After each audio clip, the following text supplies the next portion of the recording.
Hi అండి. ఈరోజు మన సేమియా విత్ గులాబ్ జామున్ చేసుకుందామండి. మన సేమియా తింటాము, గులాబ్ జామున్ తింటాం, కానీ రెండు కాంబినేషన్లో ఎప్పుడు తినలేదు కదా. నాలాగా మీకు కూడా స్వీట్ అంటే ఇష్టమైతే ఈ రెసిపీని తప్పకుండా ట్రై చేయండి.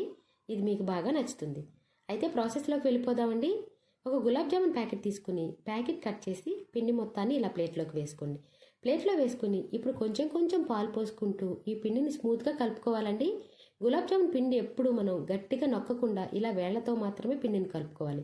పిండి మొత్తం ఇలా ముద్దలాగా కలుపుకున్నాక చిన్న చిన్న బాల్స్ లాగా ఈ పిండిని చేసుకోవాలండి. చేతితో ఇలా గట్టిగా నొక్కుతూ క్రాక్స్ అనేవి రాకుండా మొత్తం బాల్ లాగా చేసుకోవాలి. ఇలా అన్ని బాల్స్ లాగా చేసుకున్నాక మూత పెట్టుకుని పక్కన పెట్టుకోండి. ఇప్పుడు స్టవ్ మీద పాకానికి 1.5 కప్పు పంచదార, 1.5 కప్పు నీళ్లు పోసుకోండి. మనం దేంతో అయితే పంచదార తీసుకున్నామో దాంతో సమానంగా నీళ్లు పోసుకోవాలండి. నేను తీసుకున్న గులాబ్ జామున్ పౌడర్ కూడా సుమారు 1.5 కప్పు వరకు ఉంటుంది.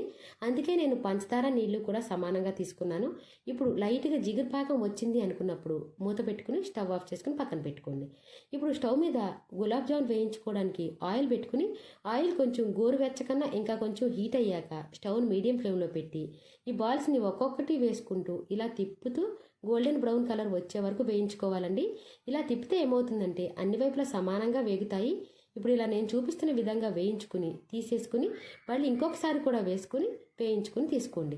ఇప్పుడు మనం వేయించుకుని తీసుకోగానే డైరెక్ట్గా పాకంలో వేయకూడదండి. ఒక గిన్నెలోకి తీసుకుని తర్వాత పాకంలో వేసుకోవాలి.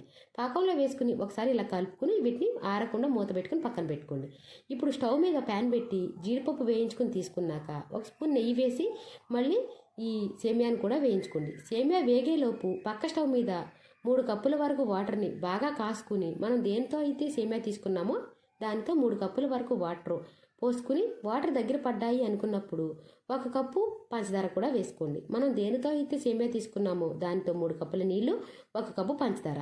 పంచదార కూడా దగ్గర పడింది అనుకున్నప్పుడు 1 స్పూన్ ఇలాచీ పౌడర్, జీడిపప్పు కూడా వేసుకుని మనం ముందుగానే చేసి ఉంచుకున్న గులాబ్ జామున్ కూడా ఇందులో వేసుకోండి. గులాబ్ జామున్ వేసేటప్పుడు పాకం లేకుండా చూసి వేసుకోవాలండి.